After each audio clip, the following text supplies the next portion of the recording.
Petrol ने century लगा दी है, डीजल भी शायद जल्द ही सेंचुरी लगा देगा। बट आज हम पेट्रोल और डीजल की बात नहीं करने वाले, आज हम क्रूड ऑयल की बात करेंगे। सो ओवरऑल क्रूड ऑयल का जो राइजिंग प्राइसेस है, इसका इंपैक्ट इंडियन मार्केट पे, इंडियन स्टॉक मार्केट पे और स्पेसिफिकली तीन चार पांच सेक्टर्स पे क्या हो सकता है, इसके बारे में आज यहाँ पे डिस्कशन होने वाला है। तो एज यूजुअल स्क्रीन शेयर करूंगा, मैं वहां पे लिख के एक्सप्लेन करूंगा क्या क्या चीजें हो सकती है। सो जब तक मैं स्क्रीन शेयर करता हूं तब तक आप लोग चैनल को सब्सक्राइब कर सकते हो, so there should not be any problem. तो घंटे का पूर्ण इस्तेमाल अच्छी तरीके से हम कर सकते हैं यहाँ पे। सो screen mirroring, yes, I think it is done, yes. So impact of rising crude prices on different sectors, इसके बारे में आज हम बात करेंगे। सो जैन 2021, मतलब ये start of this new year, calendar year से लेके अब तक टिल डेट जो क्रूड ऑयल प्राइसेस में बढ़ोतरी हुई है फ्रॉम आई थिंक $51 पर barrel, so $51 per barrel to currently the prices are $66 per barrel। और ये जो प्राइस राइज है overall, so this is around 28% rise. और ये सबसे बड़ा रीजन है why petrol and diesel prices are going up. अब ठीक है, मतलब उस पर बहुत सारे डिस्कशन हो सकते हैं कि कितना एक्साइज ड्यूटी सेंट्रल गवर्नमेंट ने लगाए, कितने स्टेट्स के टैक्सेस है उस पे, फिर उसमें किसका किसका कितना वेटेज हो सकता है, वो डिबेट किसी और दिन करेंगे। क्यों ये बढ़ा रहे हैं, 2014 के कंपैरिजन में अभी इतना क्रूड प्राइस गिर चुका है, फिर भी ये प्राइसेस क्यों है, आई थिंक वो किसी और दिन हम डिस्कस करेंगे। बट ये this is the main reason कि 28% से जो प्राइसेस बढ़े हैं क्रूड ऑयल के, तो वो इम्पैक्ट यहाँ पे पास ऑन हो रहा है because we have deregulated the petrol and diesel prices। दो जो टैक्सेस थे वो पहले से डीरेगुलेटेड थे, या फिर रेगुलेटेड थे but in a way deregulated तरीके से ही चल रहे थे। सो आई थिंक वो किसी और दिन हम बात करेंगे। सो यहाँ पे कहीं खुशी और कहीं गम है। सो कहीं खुशी कहाँ कहाँ पे और गम कहाँ कहाँ पे है, उसके बारे में आज बात करेंगे।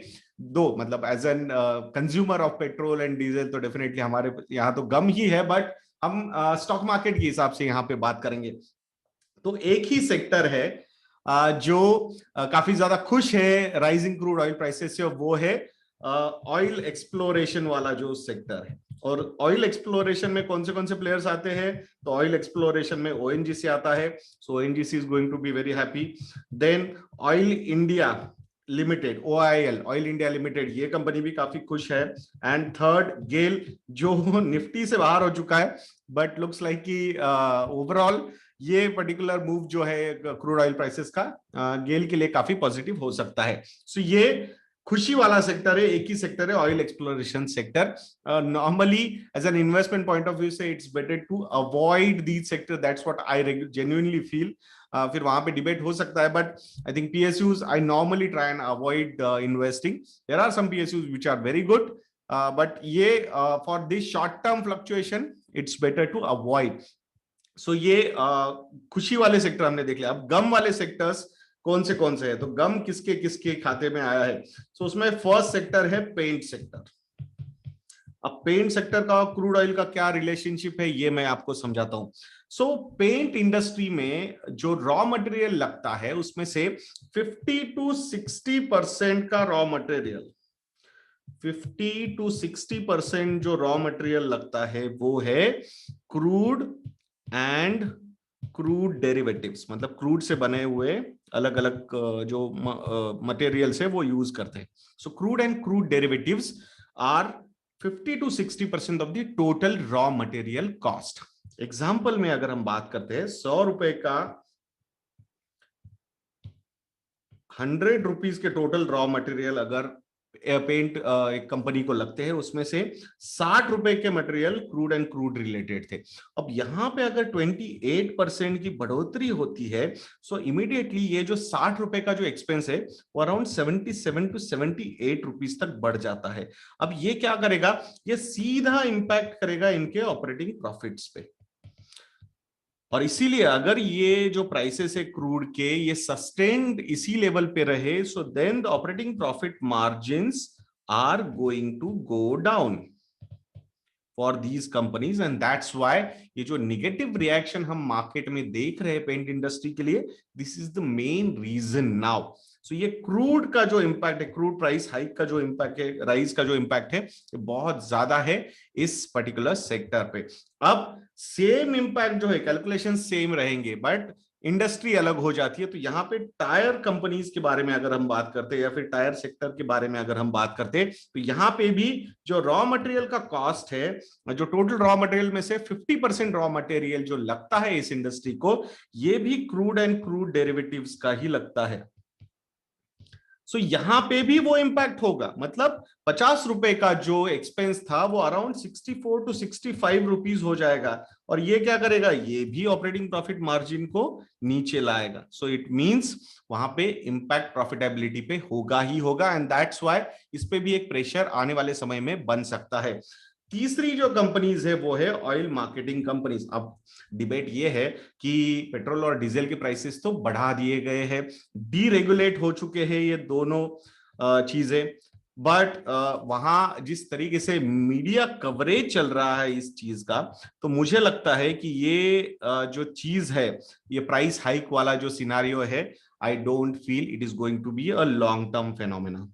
और वैसे ही हमें याद है there are 2 or maybe 3 assembly elections which are coming due in 2020 major states में। आसाम की बात करें, वेस्ट बंगाल की बात करें, या फिर तमिलनाडु की बात करें, या फिर यूनियन टेरिटरीज में पौंडीचेरी की बात हम करते हैं। So definitely this is not going to be a long term phenomena, they will indirectly regulate these prices.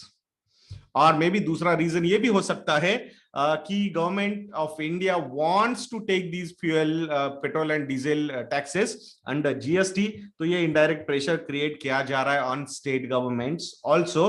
But short term में अगर हम बात करेंगे तो डेफिनेटली ऑयल मार्केटिंग कंपनीज पे ये हावी रहेगा ये न्यूज कि भाई जितनी ग्रोथ 28% की क्रूड ऑयल में हुई है, उतनी सेम ग्रोथ वो पेट्रोल और डीजल में नहीं कर पाएंगे, और इसका सीधा सीधा इंपैक्ट जो है उनकी प्रॉफिटेबिलिटी पे होगा। सो ये particular sector OMC, oil marketing companies, ये भी सेक्टर जो है इस पे भी प्रेशर बना रहेगा। चौथा सेक्टर है एविएशन सेक्टर। अब एविएशन सेक्टर की अगर हम बात करते हैं, जो टोटल ऑपरेटिंग कॉस्ट होती है किसी भी एविएशन कंपनी की, जैसे कि इंटरग्लोब एविएशन हुआ, स्पाइस जेट हुआ, तो 40% वो कॉस्ट उनकी जो होती है वो एटीएफ की ही होती है, एविएशन टर्बाइन फ्यूल। सो एटीएफ के भी प्राइसेस वहां पे बढ़े हैं, तो उसका सीधा सीधा इंपैक्ट उनकी प्रॉफिटेबिलिटी पे होगा। तो यहाँ पे इसीलिए InterGlobe aviation and spice jet पे भी प्रेशर यहाँ पे बन सकता है। And last but not the least, cement industry, यहां पे भी 40-50% का इंपैक्ट नहीं रहेगा, मतलब सॉरी 40-50% की रॉ मटेरियल कॉस्ट नहीं है सीमेंट इंडस्ट्री में, बट सीमेंट इंडस्ट्री में भी क्रूड का यूज होता है, तो वहां पे भी इंपैक्ट हो सकता है। बट द वे हाउसिंग की डिमांड बढ़ रही है, तो उसके वजह से, और इंफ्रास्ट्रक्चर का जो पुश है गवर्नमेंट ऑफ इंडिया की तरफ से, तो शायद उसके चक्कर में इतना ज्यादा इंपैक्ट नहीं होगा। बट ओवरऑल थोड़ा बहुत तो इंपैक्ट हो सकता है, मार्जिन कॉन्ट्रैक्शन यहाँ पे भी पॉसिबिलिटी है। तो ये 5 सेक्टर है, paint sector, tyre sector, aviation sector, then oil marketing companies and cement sector. तो ये 5 सेक्टर है जिन पे नेगेटिव रिएक्शन इंपैक्ट होगा क्रूड ऑयल राइज का। एंड पॉजिटिव में हो गया ऑयल एक्सप्लोरेशन, जिसमें ONGC, oil India limited and GAIL ये कंपनीज आती है। तो मैं आशा करता हूं कि ये भी वीडियो आप लोगों को अच्छा लगा होगा। If you people feel that we are doing a good job, तो जरूर हमारी वेबसाइट investindia.in को विजिट कीजिए, और वहां पे थैंक यू ये प्रोमो कोड यूज करके you will get flat 33% discount on our successful product model portfolios. तो वहां पे 8-9 मॉडल पोर्टफोलियोज हमने डेवलप किए हैं, stock only, mutual fund only, stock and mutual fund also. ये काफी ज्यादा आपको हेल्प कर सकते हैं ओवरऑल आपके पोर्टफोलियो बिल्डिंग में। इसके रिलेटेड कुछ क्वेरीज है, कॉल कीजिए, ईमेल लिखिए, दोनों डिटेल्स हमारी वेबसाइट investindia.in पे अवेलेबल है। और अगर अभी तक चैनल को सब्सक्राइब नहीं किया तो सब्सक्राइब कर दीजिए। 2 लाख सब्सक्राइबर्स हमें कंप्लीट करते हैं इस चैनल पे, और वीडियो को लाइक करना और वीडियो को शेयर करना भी मत भूलिएगा दोस्तों। नेक्स्ट वीडियो में मिलेंगे। जय हिंद।